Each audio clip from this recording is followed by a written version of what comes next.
This is a story of self-reliance that has changed the way thousands of people live their everyday lives.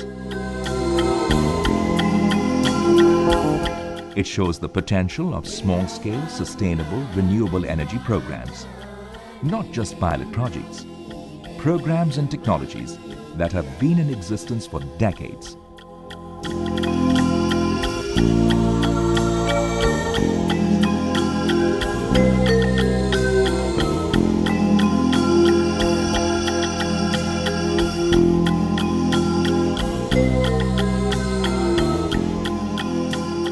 The wind blows at some 8 to 40 knots in the southwest corner of the island of Renewable.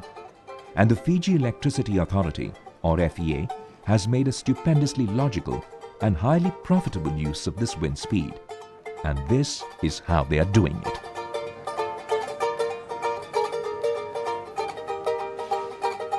Butoni Wind Farm, Fiji's first wind farm, which is now its most successful, lies in Renewable, overlooking the town of Sigatoka. From the slopes of these picturesque hills, 37 wind turbines feed a no-smoke, no-emissions 10 megawatts of electricity to the national grid.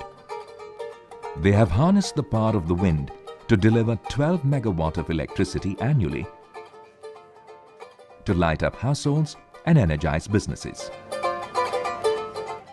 The turbines are retractable, and in the event of a cyclone warning, as in January 2008, they can be lowered.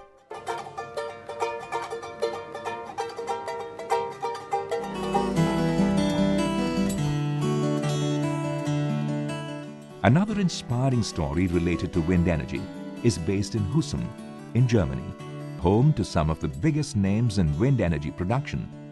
Dirk is a founder member of the village wind park, which has tripled in size and generates power from 28 turbines and members. With this kind of Bürger wind park here, we continue and have a stable income for every farmer here for the future. And it's a good business, it's renewable energy, and we make money with it.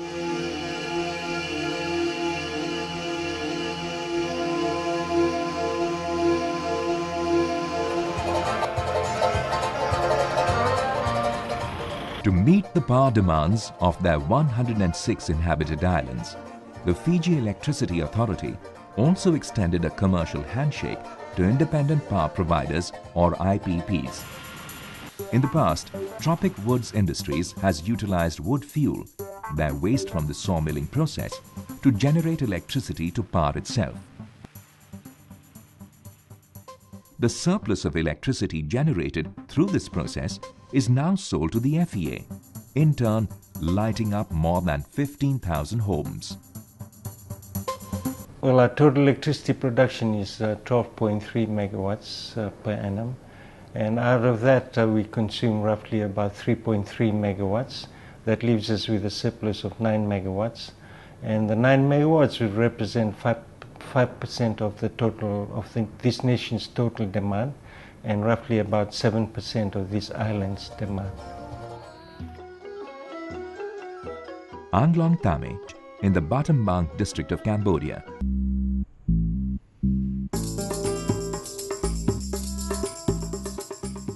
The Village Community Electricity Cooperative has joined hands with SME Cambodia, a company that promotes renewable energy technologies by biomass gasification using the local Lucena tree. The gasifier provides electricity to about 300 households. Their monthly bills, plus income from farmers using an irrigation scheme, helps the cooperative to cover maintenance and staff training costs and to purchase Lucena from farmers, forming a cycle of energy and prosperity. As well as generating electricity, it helps reduce carbon dioxide emissions, thereby earning valuable carbon credits. What we're mainly trying to do is create some kind of sustainable local energy source where you're growing your own fuel. The project has demonstrated the potential for growing the trees the community has had their own grid power, has then applied for and received additional funding to expand the system. This biomass-based power plant in Malavalli, in the southern state of Karnataka in India, generates 4.5 megawatts of electricity that feeds into the grid.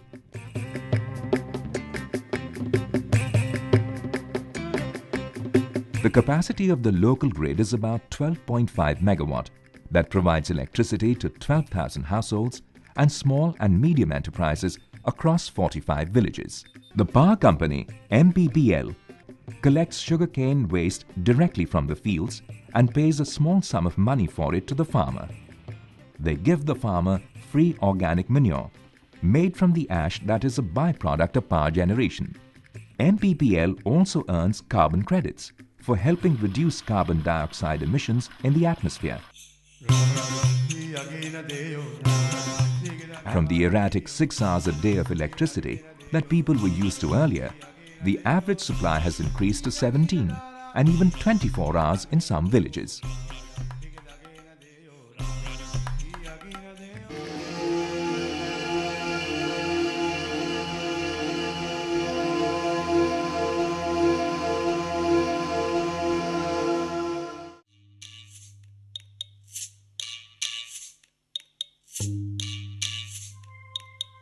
About 125 households in Kivula came together 6 years ago to set up a micro power plant of 27 kilowatt.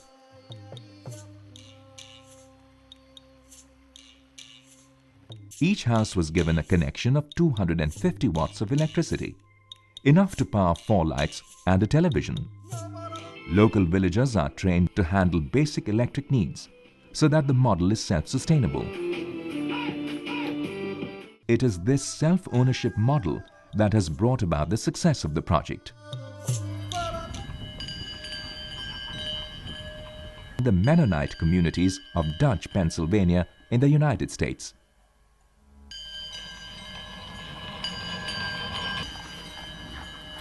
For decades, they have been the true ambassadors of low-head microhydro, and their machines are nothing short of heritage.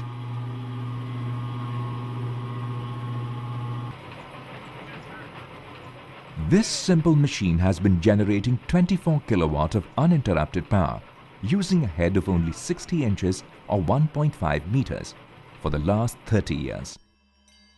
Enough electricity to power a few households and run small enterprises, it has shown that it is possible to live off-grid in this day and age.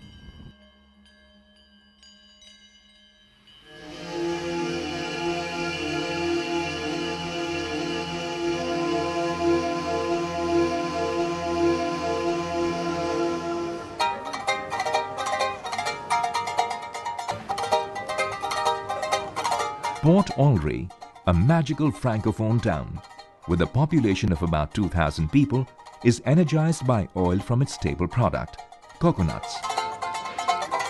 Oil from the copra of the coconut is fed into this community-managed electricity generator to light up new dreams in this town. The highlight of this setup has been the innovative tariffs and distribution system using the smart card. This system ensures that people pay for what they use. Our societies have always been known by how they handle their challenges. The concern is not just over oil, but over our future. And much more than the pilot projects of yesterday, it is sustainable and proven programs of renewable energy that hold all the promise. It requires national commitment, local community ownership, and power sharing in the literal sense of the word to overcome the current fuel crisis and to realize a lighter burden, brighter future.